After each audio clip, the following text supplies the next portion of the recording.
ஏன் இப்படி வந்தா ஆகாதா? என்ன பிரச்சனை? நீங்க எப்படி இருந்தாலும் தின்னுக்கலாம். இப்படிதான் இருக்கும். டேஸ்ட் மட்டும் பாருங்க. சோ இந்த சைஸ் வந்தா போதும். ஓகே.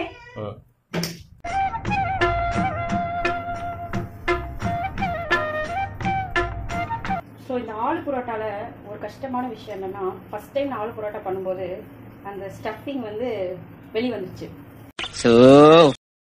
ஒரு உருளைக்கிழங்கு வெளியே எட்டி பார்த்தா கூட அது வந்து அந்த சப்பாத்தி கல்லில் ஒட்டிட்டு அதுக்கப்புறம் அதை சுரண்டி எடுத்து அதுக்கப்புறம் போடுறது வந்து ரொம்ப கஷ்டம். மற்றபடி அது ஒட்டாமல் கொஞ்சம் சப்பாத்தி மாவு வந்து நிறையா வச்சு பண்ணோம்னா கரெக்டாக வரும், ஈஸியாகவும் இருக்கும்.